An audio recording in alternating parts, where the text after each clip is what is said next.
네, 말씀은 출애굽기 29장 전체이지만 봉독은 40선절에서 46절까지 합니다. 한 목소리로 봉독합니다. 시작. 내가 거기서 이스라엘 자손을 만나리니 내 영광으로 말미암아 회막이 거룩하게 될지라. 내가 그 회막과 제단을 거룩하게 하며 아론과 그의 아들들도 거룩하게 하여 내게 제사장 직분을 행하게 하며 내가 이스라엘 자손 중에 거하여 그들의 하나님이 되리니 그들은 내가 그들의 하나님 여호와로서 그들 중에 거하려고 그들을 애굽 땅에서 인도하여 낸 줄을 알리라. 나는 그들의 하나님 여호와니라.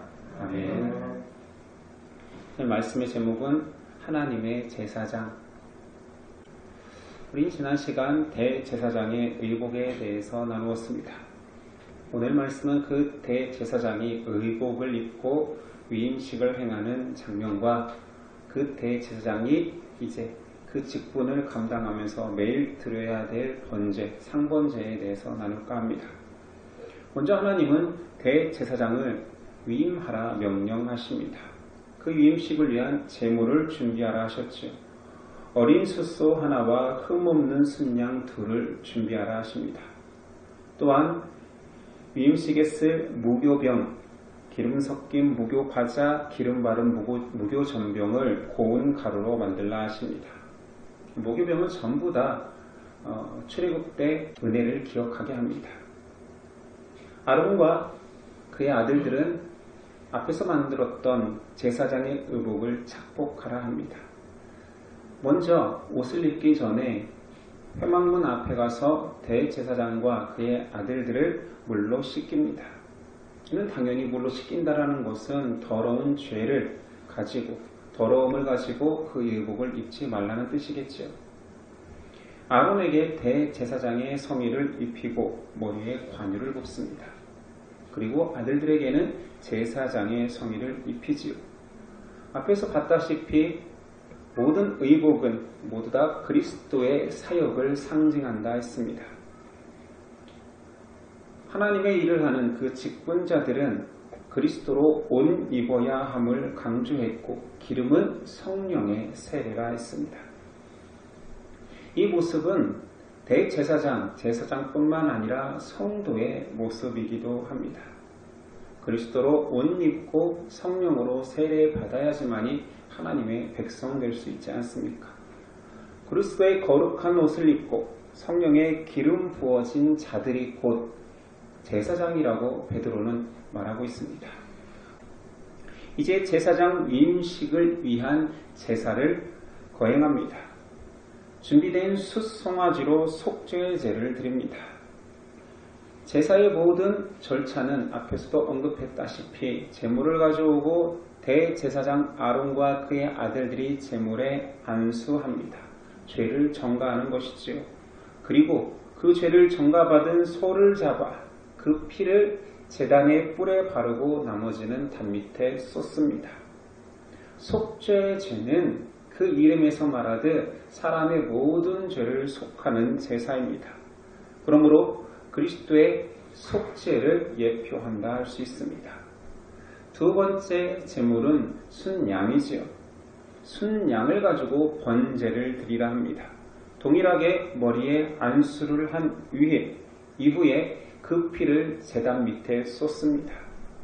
번제의 이름 또한 그 제사의 성격을 드러내고 있습니다. 태울 번. 모든 제물을 다 불로 태웁니다. 이것은 하나님께 헌신함을 의미하고 있습니다. 나머지 하나의 순양을 가져다가 화목제를 드리라 합니다. 동일하게 죄를 전가한 이후에 그 제물을 잡아 피를 담아 이번에는 대제사장과 아들들의 오른 귀와 오른 엄지손가락과 오른 발, 엄지발가락에 바릅니다. 화목제의 모든 의미를 담고 있는 것이지요. 죄로 인하여서 멀어진 사람이 죄의 싹은 사망인 그 사망의 피로 인하여서 이제 화목할 수 있는 죄가 없어진 관계가 되었음을 상징하고 있습니다. 그리고 한 가지의 더 제사가 있으니 화목제에 쓰였던 그 순양의 일부를 가져다가 요제로 흔들어 제사를 드리라 합니다. 이제 성경에서 보면 이제 제사의 방식이 나오고 제사 이름이 나옵니다. 우리는 레위기에 보면 5제 5가지의 제사법이 나옵니다. 번제, 소제, 화목제, 속건제, 속죄제. 그런데 뭐 전제, 뭐 요제, 뭐 이런 얘기가 나오면 자꾸 헷갈리기 시작합니다. 제사는 5가지의 이름의 제사가 있고 그 제사의 방식에 따라 제사 방식이 약간씩 달라집니다. 요제는 흔들 요자, 재물을 들고 흔든다 하여서 요제인 것입니다. 화목제 중에 제사 방법이 약간 달리 사용되는 것이요. 전제는 붓는다라는 얘기입니다. 화제는 태운다라는 얘기겠죠. 그러니까 제사의 방식과 제사 이름을 혼동해서는 안 됩니다. 이 모든 제사는 위임식의 제사들은 안수하고 피 뿌리고 태우는 동일한 형식으로 진행됩니다. 모두 다 속죄가 됐던 온전한 헌신을 나타내는 번제가 됐던 죄 사함을 받고 화목하게 되는 화목제가 되었건 예수 그리스도께서 피 뿌려서 이 모든 일을 행하셨음을 예표하고 있는 것입니다. 자, 이제 위임받은 제사장이 상시적으로 해야 될 번제 이야기가 나옵니다. 매일 아침 저녁으로 어린 양을 번제로 드리라 명령합니다. 그래서 상번제, 상시적으로 드리는 번제, 상번제라고 표현합니다. 상번제는 아침과 저녁에 어린 양을 한 마리씩 드리는데 그때 고운 밀가루 에바 10분의 1과 작은 기름 흰의 4분의 1을 같이 드립니다. 이때는 곡물을 드리는 제사는 또한 소제라고 표현합니다. 이건 제사의 방식이죠. 이름이 아닙니다. 그리고 포도주를 아까도 말했듯이 붓는 제사 전제로 드리라 말합니다. 조금 구분이 되시지요? 제사장은 하루도 빠지지 않고 매일 아침 저녁으로 번제를 드려야 합니다.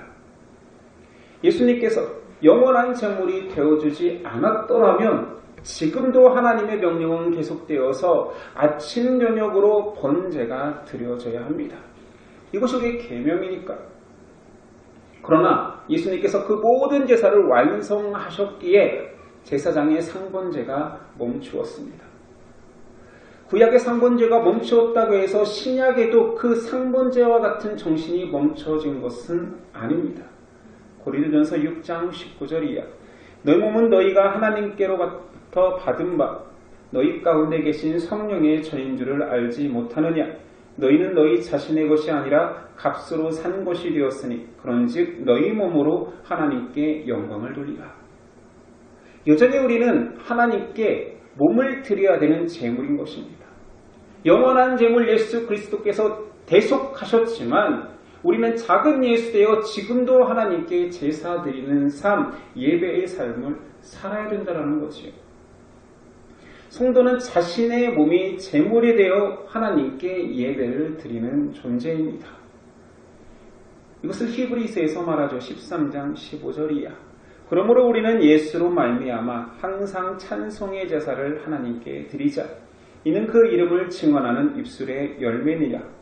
오직 선을 행함과 서로 나누어 주기를 잊지 말라. 하나님은 이 같은 제사를 기뻐하시느니라. 하나님은 여전히 기뻐하시는 제사가 있대요. 우리가 제2의 방식으로 오늘처럼 모여서 예배드리는 방식으로 드리는 것도 구약의 제사와 같이 하나님께서 기뻐 받으시는 제사죠. 이 입술의 열매의 찬송의 제사라고 말합니다. 그런데 기뻐하시는 제사 또 하나가 있으니 너희가 선을 행함과 서로 나누어 주기를 잊지 말라. 제사의 모든 제물들이 희생당하고 자기가 태워지고 또한 화목제물은 제사장의 음식이 됩니다. 희생과 나누어짐의 그 제사 정신이 하나님이 기뻐하시는 예배 형태로 신약에 들어온 거예요. 하나님이 흠양하시는 열매로 향기로 찬양의 향기를 계속 받으시고 계시지요. 제물이 희생당하고 나누어짐 같이 너희가 서로 행함과 나누어 주기를 멈추지 말라. 이것이 내가 기뻐하는 제사. 구약의 제사는 멈추었지만 그 정신은 신약에 와서 예배의 정신으로 이어지고 있습니다. 하나님께서는 성경의 내용으로 주시면서 강조한 것이 있으니 상세하게 성막을 지어라, 성막 기구를 만들어라, 그리고 거기서 봉사할 제사장의 의복도 상세하게 이렇게 만들어라, 그들을 세울 때에는 이런 형식을 통하여서 준비해라 하십니다. 그리고 이대로 하면 이스라엘을 내가 성막에서 만나 주시겠다 약속하십니다. 성막 전체가 만군의 하나님, 거룩하신 하나님, 창조주 하나님이 거하실 장소로 지정하셨고 그곳에서 봉사하는 자가 바르게 봉사만 한다라면 내가 이곳에 임하겠다. 성막도 거룩하게 하나님께서 구별하시고 거기서 봉사하는 사람들도 구별하여서 하나님이 하시고자 하는 것은 이스라엘 백성과의 만남입니다. 성막과 제사 제도를 통해서 이스라엘 중에 임하실 것이며 그리고 백성들 또한 이곳에서 나를 깨닫게 되리라. 지금 우리는 예배를 통하여서 하나님을 만납니다. 이 예배는 우리의 마음이 뜨거워져서 하나님께 고백하고 싶어서 우리 자발적으로 만든 것이 아닙니다. 구약의 제사처럼 하나님이 지목하여서 너희가 모여라! 그러면 내가 임하겠다 했기 때문에 예배가 가능한 것입니다. 마태복음 18장 20절 두세 사람이 내 이름으로 모인 곳에는 나도 그들 중에 있느니라. 너희가 내 이름으로 모여라. 내 이름으로 찬양해라. 내 이름을 고백해라. 그곳에 두세 사람이 모이면 내가 그곳에 임재해 주겠다라는 약속 때문에 우리 예배가 가능한 것입니다. 오늘은 제사장의 위임식 내용입니다. 하나님이 택하시는 제사장은 누가 되는 것입니까? 거룩하게 준비된 아론과 그의 아들들이 된 것입니까? 1절에 보니 내가 그들에게 나를 섬길 제사장 직분을 위임하여 그들을 거룩하게 할 일은 이러하니 그들이 거룩하고 준비되었기 때문에 내가 그들에게 제사장을 주겠다가 아닙니다. 내가 나를 섬길 제사장 직분을 위임하겠다. 하나님께서 선택하시고 하나님께서 그 직분을 만들기로 작정하신 이후에 사람을 택하여서 그들을 그 자리에 앉힘으로 거룩하게 하셨다는 의미입니다. 구약에 나오는 거룩의 의미는 우리가 구원의 서정에서 다루었던 칭의의 개념과 비슷합니다. 잠깐 칭의를 생각해 봅시다. 칭의, 말 그대로 의롭다함을 여긴다, 칭한다, 의롭다고 칭한다입니다. 그러니까 의로운 것이 사실은 아닌 거예요. 의롭다고 여긴다라는 뜻입니다. 칭의는 상태가 아니에요. 의로운 상태가 아니라 절대자에 의해서 거룩한 신분으로 내가 여기겠다. 상태가 아니라 신분입니다. 이게 칭의 개념이죠. 우리는 이제 구원의 확신이 있고 하나님을 주라고 고백하면 칭의 받는다라고 하는데 그 순간 여러분들이 거룩해집니까? 의로워집니까? 경험했습니까? 그런 게 아니잖아. 하나님의 절대적인 사랑을 고백하게 되는 거죠. 그리스도의 의를 힘입어 그리스도의 핏값에 의해서 의롭다 여김받는 것입니다. 그러니까 계속 우리가 그리스도의 옷을 설명하고 있으니 너무 정확한 표현인 거지. 여전히 죄 지을 수밖에 없는 몸, 여전히 거룩하지 않은 나이지만 그리스도의 옷을 입어버린 존재가 되는 것입니다. 신분이 바뀐 거예요. 왕의 옷을 입게 된 것입니다. 왕족이 된 것입니다. 이 칭의 개념입니다. 또한 칭의를 설명할 때 칭의는 법정적 용어라고 말합니다. 심판자께서 죄인인 우리를 무죄로 여기겠다가 아닙니다. 죄값을 그리스도의 피로, 그리스도의 생명으로 탕감시켜주겠다. 무죄가 아니라 속죄인 것이지요. 그래서 법정적으로 이제 무죄 선고를 받은 것입니다. 네가 원래 죄가 없어서 무죄가 아니라 그 죄값을 그리스도께서 감당했다라는, 더 이상 죄를 물을 수 없다라는 법정적 개념이 되는 거죠. 칭의하면 따라오는 단어가 이신칭의입니다. 믿음으로 말미암아 의롭다함을 얻는다는 뜻이죠. 믿음으로 칭의 되었다라는 것입니다. 믿음은 하나님의 선물이잖아요. 받을 수 없는, 노력에 의해서 받을 수 없는 그것을 선물처럼 받았기 때문에 그 믿음으로 말미암아 의롭다함을 얻은 칭의는 공로로 주어지는 것이 아닙니다. 자, 다시 그 칭의가 거룩이라 했습니다. 거룩의 개념은 이제 칭의 때문에 좀 이해되십니까? 거룩한 상태가 되었기 때문에 하나님의 용납받거나 내가 점점 더 거룩해지고 노력해서 거룩에 이르는 것이 아니라 하나님의 택하심에 의해서 하나님의 능력에 의해서 거룩한 신분이 된 상태를 말합니다. 우리가 수양하고 우리가 나를 갈고 닦아서 만들어지는 상태가 아니라 하나님께서 선택하고 지목할 때 거룩해지는 것입니다. 대제사장과 그의 아들들이 그렇게 거룩해집니다. 심지어 43절 내가 거기서 이스라엘 자손을 만나리니 내 영광으로 말미암아 회막이 거룩하게 될지라. 회막은 그냥 천일 뿐입니다. 그냥 물질일 뿐입니다. 공간일 뿐입니다. 그러나 하나님의 영광으로 말미암아 그 장소 회막조차도 거룩하여집니다. 오직 하나님의 은혜로 물질과 장소와 사람이 거룩하여지는 것입니다. 이것이 거룩의 성경에서 나오는 믿음에 의해서 생기는 거룩의 개념입니다. 우린 거룩을 우리가 추구하는 거라고 여기잖아요.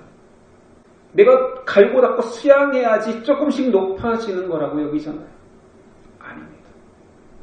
그럼 왜 하나님께서는 구별하여서 거룩한 자들, 거룩한 장소를 만드셨을까요? 그 내용을 오늘 본문 44절 이하가 말하고 있습니다. 천천히 읽어보겠습니다.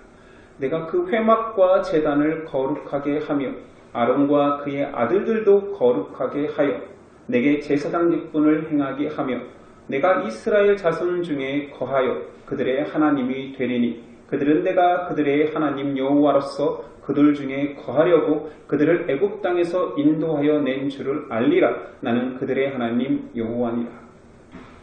계속 반복되는 단어들이 있습니다. 아들들을 거룩하게 하여, 이유는 내가 그 자손들 중에 거하려고, 내가 그들을 거룩하게 하여, 이유는 그들 중에 거하려고. 아시겠습니까? 하나님이 장소를 만들고 사람을 불러 거룩하게 세운 이유는 이스라엘과 함께 하고 싶어하는 하나님의 마음 때문입니다. 하나님의 거룩하시기에 거룩하지 않은 장소, 거룩하지 않은 사람들과 함께 있을 수가 없습니다. 근데 하나님은 내 백성 이스라엘을 함고 내가 그들과 함께 하고 싶은데 너희가 거룩해야지만 나를 만날 수 있다. 그러면 내가 그들을 내 거룩성에 힘입어 그 장소를 거룩해 하고 사람을 거룩해 하여 나와 교제하는 존재로 만들어버리겠다. 거룩하신 하나님께서 우리 중에 거하기 위하여서 사람을 거룩하게 세우신 것입니다. 자, 이 원리가 우리의 성도됨과 동일합니다. 오늘 대제사장 위임식인데 나하고 무슨 상관이 있습니까? 라고 할 수 있지만 내가 성도됨이 이런 동일한 방식에 의해서 하나님의 은혜로 된 것입니다. 구약 제사장이 신약의 성도이기 때문입니다. 베드로가 말합니다. 2장 4절이야. 사람에게는 버림받아 되었으나 하나님께는 택하심을 입은 보배로운 산돌이신 예수께 나아와 너희도 산돌같이 신령한 집으로 세워지고 예수 그리스도로 말미암아 하나님이 기쁘게 받으실 신령한 제사를 드릴 거룩한 제사장이 될지니라. 맞지요? 제사장이 없어졌지요. 그 역할은 없어졌지요. 그러나 그 신분과 동일한 그 신분처럼 거룩하여지는 성도들, 신령한 제사를 드릴 거룩한 제사장이 성도입니다. 아론과 그 아들들에게 상세하게 이렇게 옷을 만들고 이렇게 제사의 여러 가지를 취하여서 거룩한 사람을 만들어라 한 이유는 제사 지낼 그를 위하여서 뿐만 아니라 예배드릴 그 신약에 나와 교제하고 나와 함께할 그를 만들기 위함을 보여주시는 것입니다. 제사장 위임과 동일한 완전히 똑같은 방식으로 나와 여러분들이 그리스도의 피와 성령의 능력으로 거룩하게 구별됩니다. 고린도전서 6장 11절 너희 중에 이와 같은 자들이 있더니 주 예수 그리스도의 이름과 우리 하나님의 성령 안에서 씻음과 거룩함과 의롭다 하심을 받았느니라. 정확하잖아요. 대제사장이 세워지듯 우리 한 사람 한 사람 성도들이 그리스도의 피와 성령의 능력으로 의롭다 함을, 거룩함을, 씻음을 받았다고 말합니다. 성도 된다 함은 그리스도로 옷 입어 의의 옷을 입어 신학적 용어 칭의 받은 자들입니다. 그리고 우리가 칭의 받은 자로 거룩함으로 입은 자들로 살아갈 때에 바르고 선한 것을 택하는 힘도 우리가 하는 것이 아니라 성령의 능력으로 가능한 것입니다. 존재가 먼저 바뀌었지요. 완벽한 존재를 만드신 하나님은 그 존재가 움직이는 연료조차도 성령으로 움직이게 하는 성령의 연료로 행하게 하는 존재로 바꾼 것입니다. 그러니까 우리가 오늘 대제사장의 위임식을 보면서 나의 위임식이었구나. 나를 이렇게 거룩한 존재로 바꾸기 위해서 너무나 섬세하게 하나님은 준비하셨구나. 그 모든 제사의 방식이 내가 준비하지 않았지만 그리스도께서 다 이루시고 행하신 일이구나를 알아야 됩니다. 우리는 그리스도의 피와 성령으로 거룩한 주의 제사장이 된 것입니다. 자, 여기서 중요한 것. 우리가 대제사장이 왕같은 제사장이 된다 할 때 무엇을 했습니까? 아론과 그의 아들들이 무엇을 했습니까? 꽃단장은 했지요. 자기 몸을 씻기는 했지요. 그러나 의복을 만들지도 않았고 제물을 친히 자기가 가져오지도 않았고 무엇을 했단 말입니까? 거룩을 위해 애쓴 것이 무엇이 있습니까? 하나님께서 다 준비하셨고 하나님께서 다 하셨습니다. 이 사실을 통해서 하나님의 은혜를 그러니까 크게 여겨라. 이것보다 더 중요한 묵상이 있습니다. 여러분이 성도된 것, 거룩한 제사장이 된 것은 여러분의 공로도 아니고 여러분들이 노력한 것도 아니라면은 나를 바라볼 때 내가 하나님께 헌신하는 그때만 제사장입니까? 아니면 못나고 넘어지고 방황할 때는 제사장이 아닌 것입니까? 아니요. 원래 성품이 못나고 넘어지고 원래 그런 자 아니었나요? 내가 바르게 신앙생활 할 때만 귀한 자였습니까? 아니면 하나님의 사랑에 좀 멀어지고 흐릿해지고 방황할 때에는 제사장이 아니었나요? 아닌 게 되는 건가요? 우리가 하나님의 백성된 거룩한 제사장 됨은 우리의 공로가 전혀 없다니까. 이걸 거룩으로 설명했고 오늘 칭의로 설명한 것입니다. 내 마음에 뜨거움이 없는 그때라 할지라도 내 신분은 변화된 적이 없어요. 원래 제사장입니다. 원래 하나님의 거룩한 백성입니다. 지금 좀 못났다고 해서 지금 좀 잘났다고 해서 의시될 수 있는 그런 성격의 것이 아닙니다. 우리의 잘남도 우리의 노력도 우리의 거룩을 한 단계라도 높이지 않은 것처럼 우리의 무능력도 우리의 처절한 게으름도 어쩌면 원래 하나님이 주신 거룩한 그 모습, 그리스도로 옷 입은 우리의 모습을 훼손시킬 수는 없습니다. 이것을 잘못 이해하면 구원파처럼 죄를 지어도 죄가 묻지 않고 아무렇게나 살아도 한 번 정해진 구원은 내 것인가라고 착각할 수 있습니다. 그런데 왜 그렇게 많은 사람들이 착각하는지 알겠습니까? 본질은 그렇기 때문입니다. 하나님이 나를 택하신 놀라운 은혜 가운데 내가 참여하였을 뿐이고 그리스도의 놀라운 대속 가운데 내가 선택받았을 뿐이고 성령님의 놀라운 능력이 나를 지금도 인도해 가고 있기 때문에 내가 아무것도 안 하는데 하나님의 거룩한 백성 삼으시고 의롭다 하시고 거룩하다라고 여겨주시니 황송할 따름이고 너무 감사해야 되는 내용을 오버하는 거지요. 감사의 내용을 아무렇게나 살아도 된다라고 착각하는 죄성으로 바꾸는 것입니다.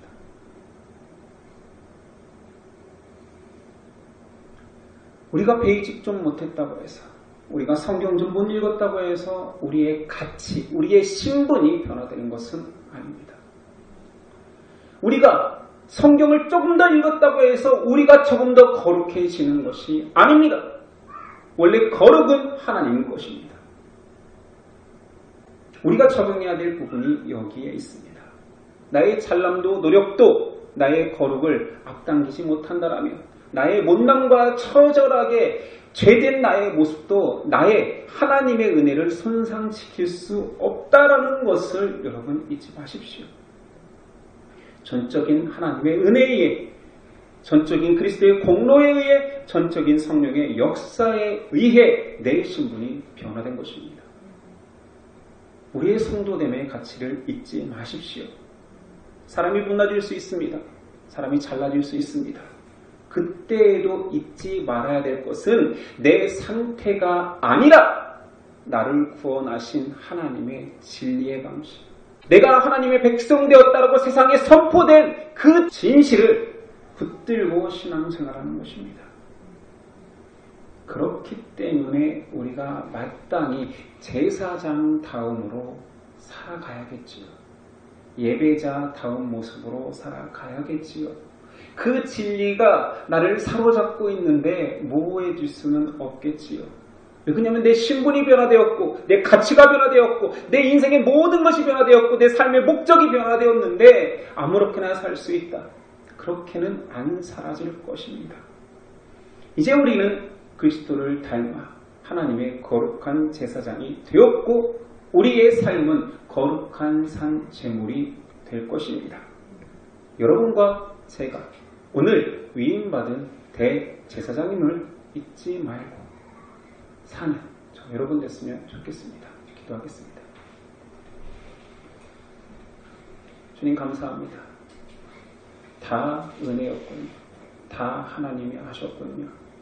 우리는 그 영광에 참여했을 뿐인데 때로 우리는 몇 걸음 내가 참여하기 위해서 걸었음을 자랑하고 또는 신분이 변화됐는데 몇 걸음 뒤처짐을 낭망하고 하나님의 사랑이 떠났다라고 여기는 참 나약한 존재입니다.